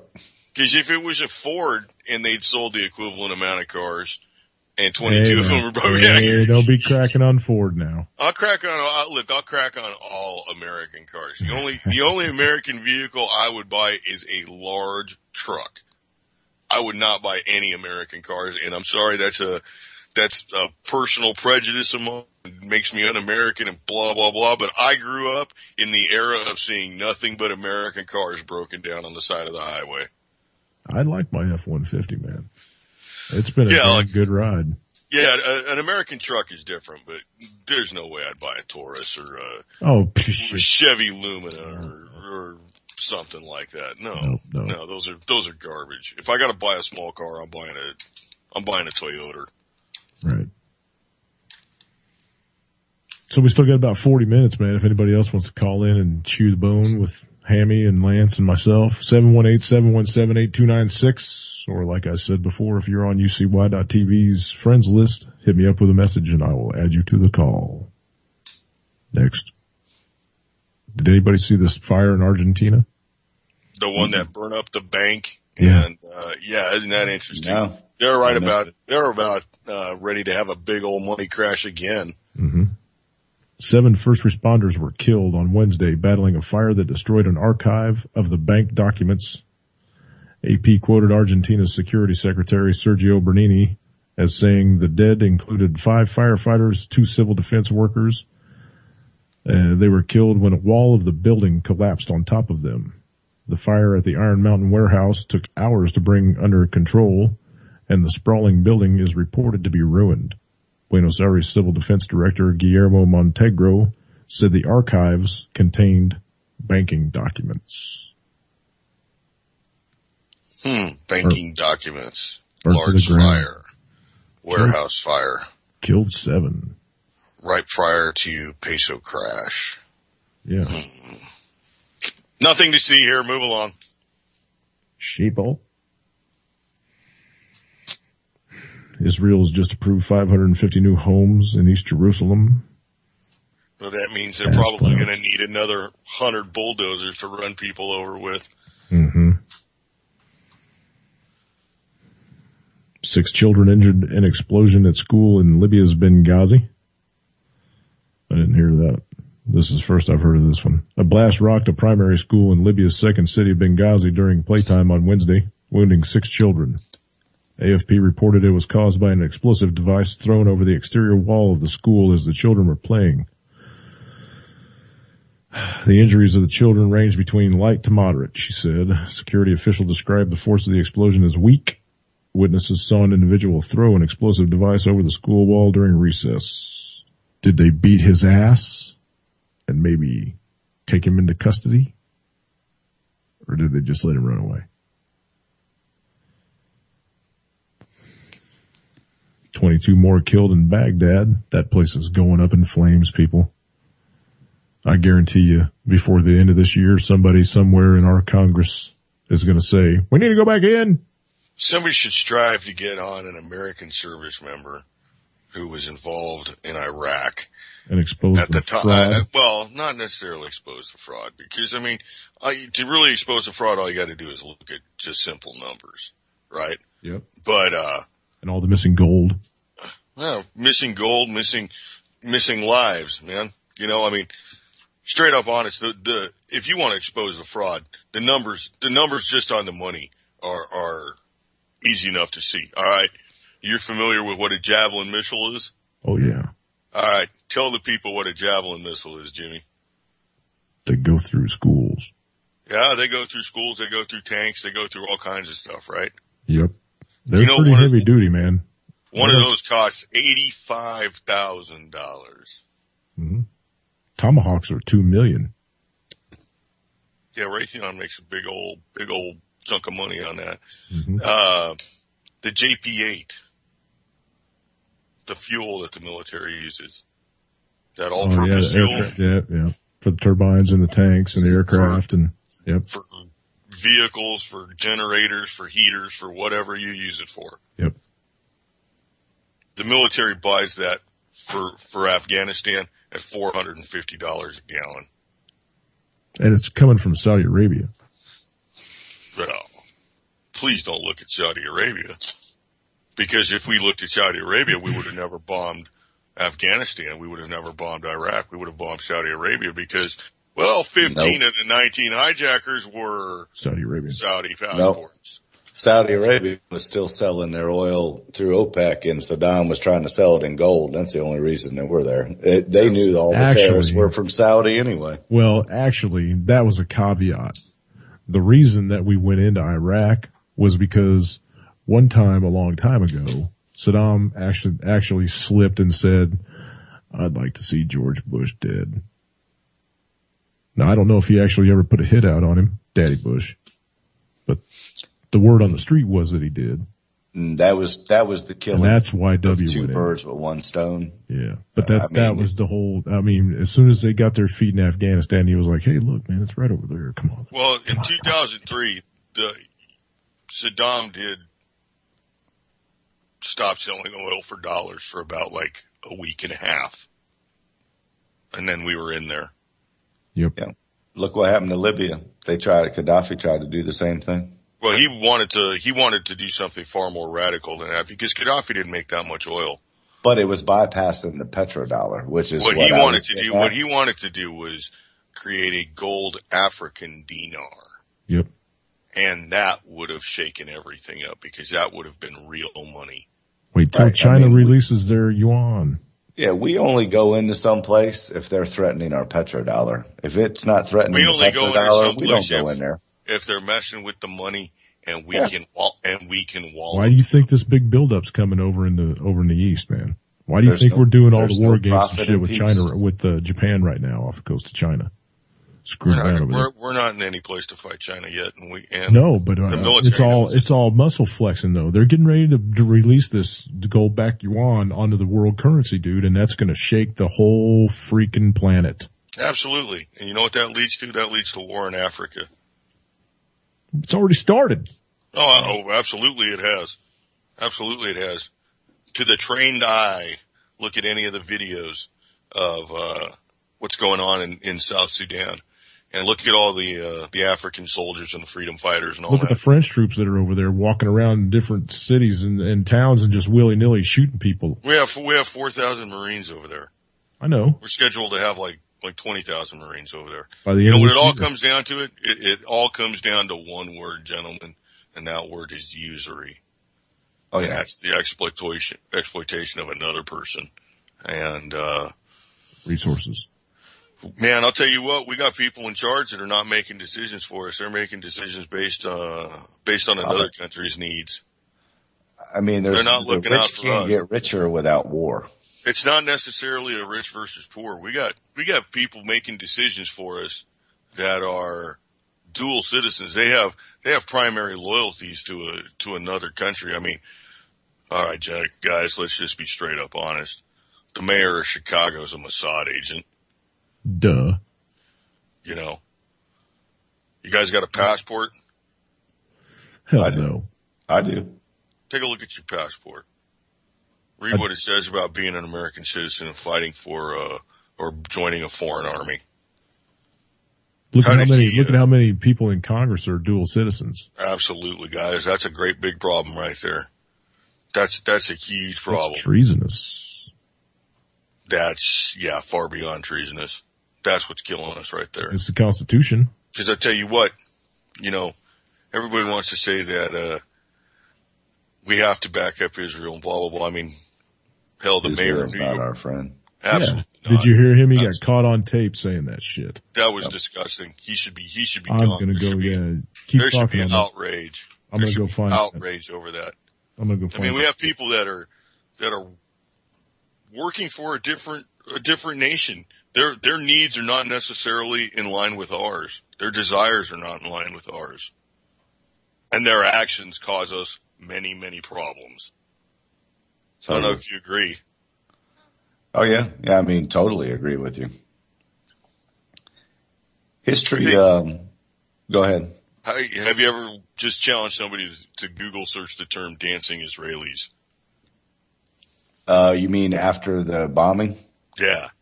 I saw the film. And get their reaction to that. I've seen some pretty convincing videos and stories on like 911truther.org and stuff that the Israeli Secret Service, what'd you call them? The Mossad. Yeah, they were heavily involved in all of it, from everything I've read. Yeah, this is a problem. They are not our friends. Israel hasn't been our friend for a long time. I don't believe they were ever our friend, to be honest with you. Because if you really look back at the history of Israel, they only became our friend after we decided to back them in their expansion. Prior to that, it was a close toss-up between us and the Soviet Union. Mm-hmm. And if you go to Israel, you'll find that Russian is spoken far more often than English. Oh, is it? Yeah. I mean, I think what they're doing to Palestine is, atrocious, but nobody, stops them from doing it, or we fund it big time. Yeah. We give them it's an astounding number, what is it, $2.4 billion a year or something like that. Oh yeah, it's an astronomical number. I think I found it. Hang on. At a closed meeting at the Hilton Hotel in Midtown Manhattan, Bill de Blasio, the newly elected mayor of New York City, met with the American-Israeli Political Action Committee. Despite the efforts to keep the meeting secret, the words de Blasio spoke to the Zionist gathering were leaked to the press. An audio recording captures the mayor of New York City saying, "Part of my job description is to be a defender of Israel." Lamis Deek, a human rights attorney in New York City, says that it is interesting that de Blasio worked so hard to conceal his meeting with this powerful Zionist organization. He felt the need to hide the fact that he was going to speak at the AIPAC event. It was a secret, and he was quite upset that it became publicly known. While de Blasio proclaimed his loyalty to Israel, he did not speak for all New Yorkers. A growing number of people in New York City are becoming highly critical of Israel and its crimes. I think that indicates his understanding of the shifting dynamic amongst New Yorkers who are, from being pro-Israeli to being anti-Israeli policies and calling for justice and real peace in Palestine. We celebrate our bond with Israel. The fact that the mayor of New York City would openly proclaim his loyalty to Israel is seen by many as an indication of the power Zionists have over U.S. foreign policy. The fact that it was done in secret also causes many to be suspicious. Caleb Maupin, Press TV, New York. Okay, so I just heard that the New York City tourist office just made knee pads that say "I Heart New York" on them.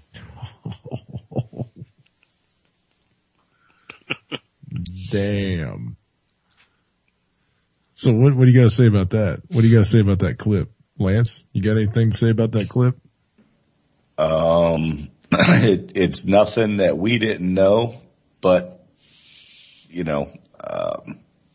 how long do you think he's going to be mayor now? Forever! He kissed the right asses! Yeah, it'll get swept under the rug. He's backing the right people. I got to tell you though, man, there's a lot of people out there now that are pissed off at Israel. They're pissed off at what they're doing to Gaza. Nah. Yes, they are, dude. Yes, they are. It started to hit the airwaves. Define a lot, though. I'm telling you that it's starting to hit the major news. Straight up, once they get some information about what's going on, aside from like PatRobertson.com, once they get some information, they wake up real quick. They do. They do. It's worked real well for the rest of the sheeple for the last couple of years that we've been trying to wake them up. I'm just telling you, there's a whole lot of, because, you're on social networking just like I am, dude, and you see the tweets going out and you see all the posts and shit of the dead babies laying in the rubble and true. That, you can only see that so many times before you got to click on it and read the story. You know what I mean? Can't believe they get away with it though, and that we fund it like you just said earlier. Oh my God! To the tune of billions, 3.1 billion a year to those Zionist scumbags. Yep. And then everything we give them, military aid wise, outside of like cash funding, whatever it is, nifty item that we give them, they turn right around and sell it to China. They turn around and sell it to China. Well, yeah, or they make their soda streams. Yeah.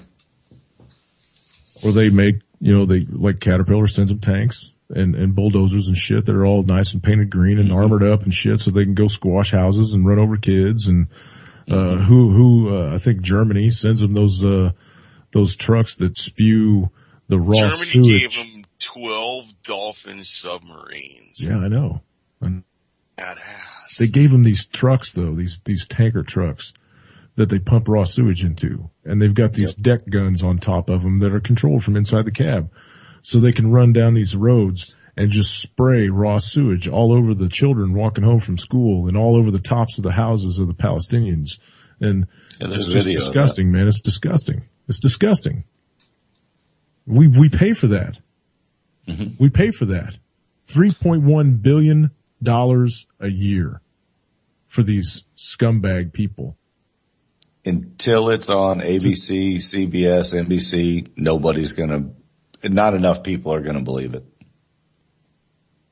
Because they don't care. They don't show it on the evening news. It doesn't happen. No, it's not only that. There's there's an extreme vilification of anything remotely Arabic. I mean, if you ask the average American, describe Tehran, they're going to say, they're a bunch of dudes riding around with camels wearing funny towels on their head. And they got a nuclear bomb. They got a nuclear bomb. They don't like Jesus. Then you got to ask them, when's the last time Iran's been in a war with another foreign country? Have you ever seen a picture of Tehran? Nope. I've seen old pictures from the 60s and 70s, and it was beautiful. It's not anymore, though. Go to Google Earth. Take a look at a picture of Tehran right now. Go to Google Earth. Man, it's insane. Some of it's all high tech, like isn't it? New York. Yeah. It's like New York times 5. Just go to Google Earth and spin the globe around to Iran and zoom in on Tehran and look. It's a huge, bustling city. That is, but there's a lot of backwards. outskirts. The outskirts of the area is there's a lot of destitute and desolate there, though. Guess why? Because of United States sanctions. Yeah, our sanctions. Yeah, thank you. All right, so y'all got a checkbook, right? Yeah. You know those numbers on the bottom of the check. Those are called SWIFT numbers. SWIFT is System for Worldwide Interfinancial Transfers. Yep. Okay. Iran lost their numbers. They got kicked off the system. Sorry, all your money in the bank went poof. Mm-hmm. Mm-hmm. There's a lot of money in the bank, you know. But they are 2 weeks away from having a bomb. Please. If they wanted a nuclear weapon, all they have to do is say, Putin, let me have one. Come on. No kidding. I mean, like, I'll give you a ton of gold. Did anybody forget that, like, the wall came down and, like, everything went for sale? Like, what does Iran make? Oil. They don't want... oil makes a lot of money. So they could have at any time bought, like, a Ukrainian nuke or something like that. Mm-hmm. the reason that Iran... No, they could have bought a whole damn thing, man. The reason that Iran wants nuclear power is because the sanctions that the United States has put on them will not let them refine their own oil. So they have to sell it out and then buy it back as fuel. Okay? And it's a huge loss for them. You know what I mean? You know why Iran wants nuclear power? Because the United States doesn't bomb anybody who's got nuclear power. Well, they're going to bomb them anyway because they don't have a central bank. Yep. It's a given. Unless we stop them. Same with Syria. Yeah, it's exactly right. Unless we stop them, it's going to happen. Same with But it's not going to happen. Because right now, I'll tell you what, straight up honest, China's got a huge project going on in Tehran. It's the world's largest subway system. And it's Russia said you're not 270 miles of subway. That's going to run Putin said, Tehran. You're not touching anybody over there. You're not touching them. And he told us the same thing with Syria. He said, if you guys go into Syria, I'm going to thump your nugget.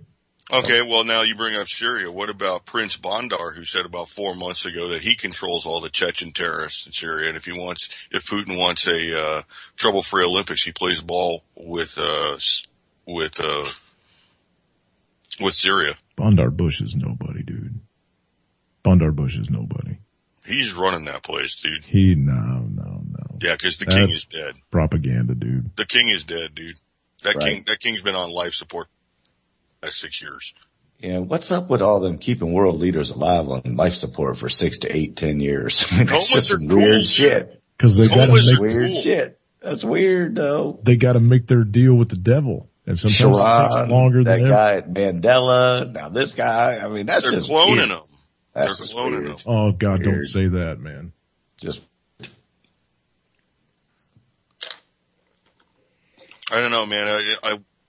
The extreme swing to the left in media portrayal of everything, you know. Now Nelson Mandela was a force for good, never mind the fact that, you know, how many murders was he behind? Mm-hmm. You know. We live in a time of warped information, gentlemen. It's not information, it's propaganda. It's the rewriting of history. You know what I mean? Unless somebody's going to keep it straight somewhere. Well, you'll have to rewrite it for a text message generation. You'll please keep your history to under 140 characters. Hey, that would be a great segue into my paragraph here. You said, of course, history, and I posted this today. I'm not sure if you liked it or not. Of course, history repeats itself. MFers just don't listen. Few Americans know about the Reichstag fire in Nazi Germany that set off a series of events, and this is all documented, eerily similar to 9/11. It began on the night of February 27th, 1933, when the Berlin fire station received an alarm that the Reichstag, which is the Parliament building, was ablaze. The fire seemed to have been started in several places, and by the time the police and firemen arrived, a huge explosion had set nearly the entire building on fire. Oh, my goodness. Looking for clues, the police quickly found Marinus van der Lubbe, half naked, covering behind the building. Van der Lubbe was a mentally ill former Dutch communist and unemployed bricklayer who had been floating around Europe for the last 2 years prior to 33. They didn't find any passports or anything, did they? Nope. Adolf Hitler and Hermann Göring arrived soon after, and when they were shown van der Lubbe, a known communist agitator, Göring immediately declared the fire was set by the communists and had the party leaders arrested. Hitler took advantage of the situation to declare a state of emergency and encouraged aging President Paul von Hindenburg to sign the Reichstag Fire Decree, abolishing most of the human rights provisions of the 1919 Weimar Republic Constitution. Does that sound familiar? History repeats itself. Welcome to Weimar America, gentlemen. I think you're going to find a whole lot more similarities than just that. Oh, there's huge. It's the gun, registering the guns, the healthcare, the healthcare, everything. If you look at what was going on in Weimar Germany, what they were fighting, what they ended up becoming, because I'll tell you what, communism and fascism are just two different sides of the coin. They both always end up being basically a cult of personality. Every single plank in the Socialist Manifesto has been accomplished in this country. All you have to do is read them and look at where you live. It's a done deal. Yep. And they've done it right under our eyes, just like they did it right under their eyes. Made them register for guns, gave them mandated health care. Took them over 100 years, but they did it. Made them register, do everything. So yeah, but we had some really good football games in those 100 years. That's the truth, man. I mean, it's the whole sheeple mentality. We've got more bread and circuses, man. Bread and circuses. Only now it's McDonald's and TV back then. Yeah, right. That's what it is. It's McDonald's and TV now. Mm-hmm. I don't know. We get a solar flare or somebody sets off a nuke up in the atmosphere and we're going to go back to coliseums and shit. We'll all be fighting tigers and lions and bears. Oh my. Hey, would it be a bad thing if the power grid got knocked out? Nobody could talk on cell phones, everything else. It'd be pandemonium for a while, but people out in areas like you'd survive. Hell yeah, man, because it goes back to the way it should have been for the last 200 years. Not a bit of business in this country would survive, though. The Amish. That's about it. Yeah. You'd have local retail, and that's about it. People start learning how to take care of their own, though, man. I guarantee you'd thin the herd really quick. Really quick. And that's what the goal is, your Agenda 21 stuff. Yeah, but still, we can't let them win. It's in the playbook. We can't. No. No, it's in the playbook that we win. I mean, we win somehow. It's in the playbook. We win. Yeah, okay. I'm with you there. Yeah, it's in the playbook, but I'm just not sure how we get there. Stand up. Start saying no.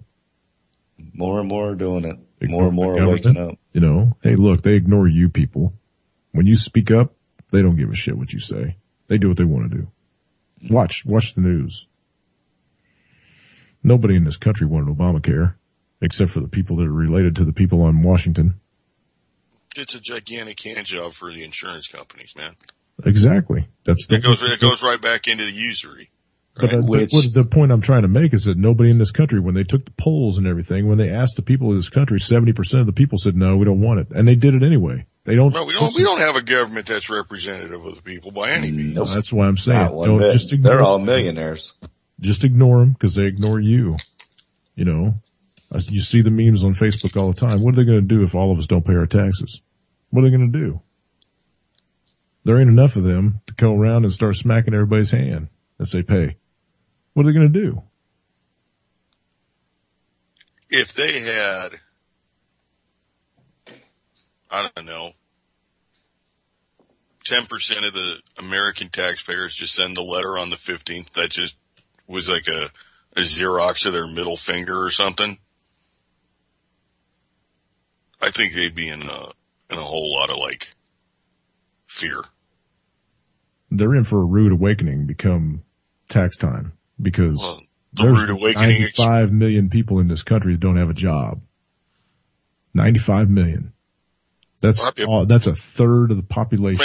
Make sure that you get your extra ration this week by turning in your neighbor with a gun. It's going to get ugly, man. It's going to get so ugly. But I'm telling you, they're going to be shocked as hell because they're expecting this huge revenue of money, this big cash flow, this big influx. Of what? Of tax revenue. That's, because they're not paying any attention to all the people that lost their jobs. But Jimmy, taxes don't pay for anything. Taxes don't pay for anything. It pays the debt off that we owe the banks, right? And when we don't have that money, the banks are going to shut off the money. You know what I mean? Well, guess what?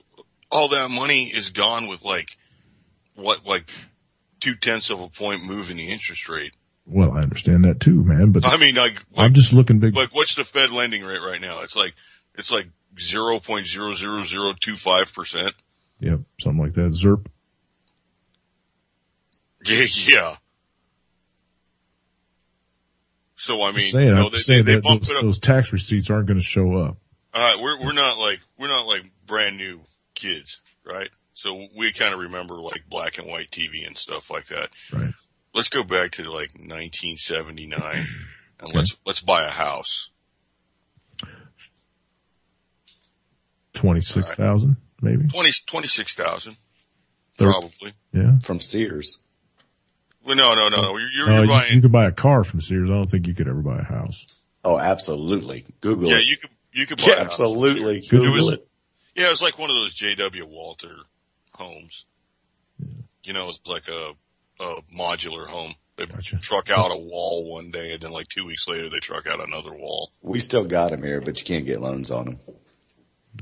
No kidding. They're like concrete slab. Boxes. Yeah, concrete slab homes. If the ground shakes a little bit, it's going to fall off its foundation. But look at the interest rate. Yeah. 1979. 20%, dude. Right. It was 21, 22% to get a home loan back then. Now, if you've got good credit right now, you can't get a loan. You can get a loan if you've got excellent credit, like 770 and above or 750 and above. You can if you make enough money. If your bank's going to loan the money out, the banks won't give out the money, dude. Hold on. Okay, I do mortgages. This is our finance. I do mortgages every day. My biggest loan that I do is a 640 credit score, 3.5% down through FHA. Period. Well, what's the percent that they pay? The interest rate 4.25% today. And I'll give you an example. If you got a 680 credit score and you're going conventional, you're going to pay about 0.25% higher because you're not getting a government loan. Of course, your mortgage insurance is lower on a conventional loan, so the payment's lower. But you can buy a house with a 620 credit score because VA loans, I'm a veteran. I do VA loans all the time. What do you have to have down then? Just a 3.5%? 3.5%, maybe 1 month in reserves. So 1 month mortgage payment. It's not impossible to buy a house, but you have to be able to prove your income. You have to be able to prove that you're making it. From what I see down here, unless you've got a job with the plants, like something that's really kind of like a locked up job, you're not getting a loan for anything other than a pickup truck. Well, I mean, to find locked up jobs, I mean, that's You're all of our jobs around here. In my area, it's different. We're Right. much less populated in your area. Right. Yeah, we have the highest concentration of military in the entire world. Right. Yeah. Here. Yeah. That's not even close to what Right. our locked up job situation is like. Lance, before we run out of time, I want to ask you this because Hunt just hit on it in the room, and it's exactly what I was thinking. How stupid do you have to be in this economy to buy a house on a loan? How stupid do you have to be in this economy to owe money on anything? I'll answer that. Go ahead. Conditioning. Yeah, I'll answer that. Conditioning of society has been what? What is the American dream? Get it on credit. Get to own your home. Yeah. To own your home. Well, so okay, that too. People, the issue's clouded on, okay, I'm going to own this home one day, where your grandfather, your parents bought a home and lived there and paid it off eventually in 20, 30 years or whatever it was, had their kids there, their grandkids would come visit there. You don't have that now. You have people that live in a property for 3 to 7 years. So my question to you is, why would you want to outlay that much cash if you were only going to be living in a place for 3 to 5 years, or would you want to use somebody else's money? Well, that's true. Okay. I got you. I know That's there's an answer to everything. And people are flipping. But if you're going to buy a house like you, and you're going to live there and they're going to take you out horizontal, absolutely pay cash for the house if you can. But if you're going to live somewhere 3 to 5 years and you don't know what the market's going to do, why are you going to use your own money? Yeah, I agree with that. And some people are actually building up debt, playing it off like they're going to be able to liquidate their precious metal holdings. They're going to get $500 for an ounce of silver and be able to pay off, all kinds of home debt and all that with that. I don't think that's going to work. You don't? Why? Who's going to give you the money? Who's going to give you the money? Barter? Well, you're not going to be able to barter with the bank. You're not going to be able to barter with it. Well, you're not going to be able to barter with the bank holding your note. You think when the economy collapses that the bank's going to have any clout at all to go around and start ripping up properties and shit? You really think that's if they got sheriff and they got when the whole economy collapses, you really think the sheriff's going to go? I don't think the entire economy is going to collapse, Jimmy. Oh yes, it is. I have a feeling that we're going to go the way of the Soviet Union. No, it's inevitable, dude. The dollar's crashing. Absolutely, it's inevitable. Absolutely, I think we're going to go the exact same way that the Soviet Union went. That's exactly what happened to them. I don't think there's armed people in this country, brother. Absolutely, and there was a lot of weapons that hit the streets right after the Soviet Union. Yeah, I think it's going to be a little more violent than what happened there, but I think there's going to be more of a general malaise. I'll tell you what, I wouldn't want to live in Chicago or Detroit or anything like that. No way. Detroit belongs to China. They're going to have to fight for it. And I don't think they see that coming either, boy. But I think the military would have invaded Detroit, but they won't give up their weapons of mass destruction. Look, man, I don't know. We've got a totally different outlook on the way things are going to go. I don't think that the government in this country has near the clout that they did back in the Soviet times, man. I mean, back then everybody feared the hell out of the government. They don't necessarily do that anymore here. You know what I mean? And the military's not going to do. Yeah, but there was a fear of the government. People fear the government here. If people don't fear the government, why are they not saying a damn thing about cops beating the hell out of people? Because they fear the cops. They fear the cops. They're not the cops are the government. They fear the cops. The cops are the government in people's eyes. Nowadays, the arm of the government. But it's gonna come sneaking in. You're gonna start seeing price controls. In the interest of fairness, my fellow Americans, I have decided today that grocery stores can no longer raise the price of milk. And Make sure they get the memo. That's right. And State of the Union, and Democrats will say, "Oh, that's the president looking out for the children," and Republicans will say, "What about the milk producers and equal rights and blah blah blah?" And you know what? They're both making money off it. They're both getting wolfy, and who's suffering? Same people as usual. And then it'll be wage controls. Nobody can quit their job. Nobody can be fired.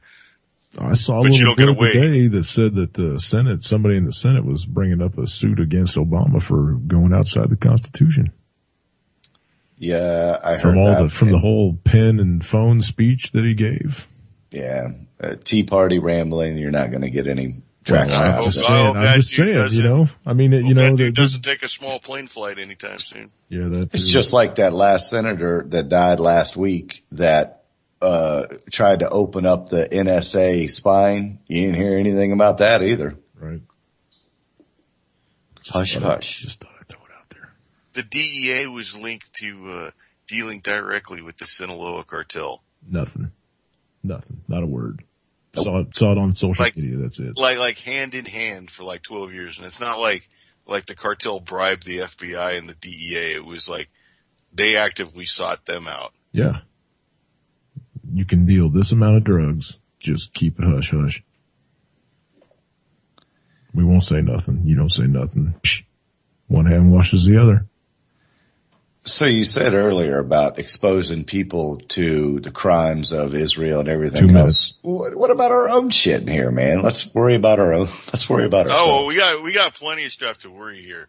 We got plenty of stuff to worry about. But I'll tell you what, 90% of what we hear on the news is directly involved with people who are making decisions for another country. Yeah. Mm-hmm. Entertainment. So, no, not entertainment, man. I'm telling you, we're being bled dry. Everything that we do benefits another nation. Oh yeah, absolutely. So 60 seconds. The minute you cut that tumor off, everything's gone. Gentlemen, thank you very much. I appreciate you having me on, Jimmy. Lance, good to see you. What do you want to leave everybody with, Ham? Shoot straight. There you go. Keep your booger hook off the bang switch unless you're ready to kill somebody. That's about it. About you, Lance, what do you want to leave everybody with? Hey, go smoke something this weekend, like a pork butt, some ribs, because that's what I'm going to be doing. And invite the neighbors over. Absolutely. Absolutely. Peace Get your love, crew everybody. together. Yeah. Peace and love. And smoked ham. Bacon. Bacon. I can't. There's some boiler room bacon on the way out there. Outstanding. All right, everybody. We'll see you on Friday. Stay tuned for Nick Burnaby coming up next on UCY.TV. The only place to be if you want our take on things. Peace, everybody. Thanks, guys. Thank you.